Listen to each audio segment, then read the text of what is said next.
বাংলাদেশৰ পৰিস্থিতিক লৈ মুখ্যমন্ত্ৰীয়ে কৰা মন্তব্যৰ প্ৰতিক্ৰিয়া ৰাজ্যৰ দলৰ সভাপতি অখিল গগৈ মুখ্যমন্ত্ৰীয়ে কৰা মন্তব্য সাম্প্ৰদায়িক আৰু সাম্প্ৰদায়িক উত্তেজনা সৃষ্টি কৰিব পৰা মন্তব্য বুলি সমালোচনা কৰিছে অখিল গগৈ অসমৰ মুখ্যমন্ত্ৰীক সাম্প্ৰদায়িক মন্তব্য নকৰিবলৈ সকিয়নি বিধায়ক অখিল গগৈ বাংলাদেশৰ পৰিস্থিতিক লৈ কোনো কাৰণতে হিন্দুৱে হওক বা মুছলমানেই হওক কোনো বাংলাদেশীকে সংস্থাপন কৰিবলৈ দিয়া নহব বুলি হুংকাৰ অখিল গগৈ বাংলাদেশত চলি থকা অস্থিৰ পৰিস্থিতি সন্দৰ্ভত অসম আৰু ভাৰতবৰ্ষত যি প্ৰতিক্ৰিয়া হৈছে সেই প্ৰতিক্ৰিয়াৰ সময়খিনিতে অসমৰ মুখ্যমন্ত্ৰীয়ে যিবিলাক বক্তব্য প্ৰকাশ কৰিছে সেই বক্তব্যবিলাক সম্পূৰ্ণৰূপে সাম্প্ৰদায়িক আৰু সাম্প্ৰদায়িক উত্তেজনা সৃষ্টি কৰিব পৰা বক্তব্য অসমৰ মুখ্যমন্ত্ৰী মহোদয়ক মই প্ৰথমতে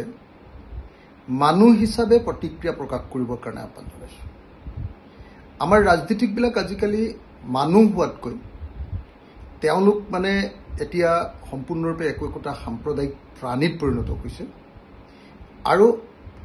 ৰাজনীতিকবিলাকে অনবৰতে হিন্দু মুছলমান বা ধৰ্মীয় উন্মাদনৰ কথা কৈ সমাজখন সাংঘাতিক ধৰণে অস্থিৰ কৰি ৰাখিবৰ কাৰণে যত্নবান হৈছে যে কূটনৈতিকভাৱে ভাৰত চৰকাৰে বাংলাদেশত থকা হিন্দু মানুহবিলাকৰ ওপৰত চলাই থকাৰ যে নিৰ্যাতন সেই নিৰ্যাতন বন্ধ কৰাৰ ব্যৱস্থা কৰিব কিন্তু এই সুযোগত কোনো পধ্যে বাংলাদেশৰ পৰা হিন্দুৱে হওক বা মুছলমানে হওক কোনো মানুহকে কেতিয়াও অসম বা ভাৰতবৰ্ষত অনুপ্ৰৱেশ কৰিবলৈ অনুমতি দিব নালাগে আৰু কোনো পধ্যে অসমত সংস্থাপিত কৰিবলৈ দিব নালাগে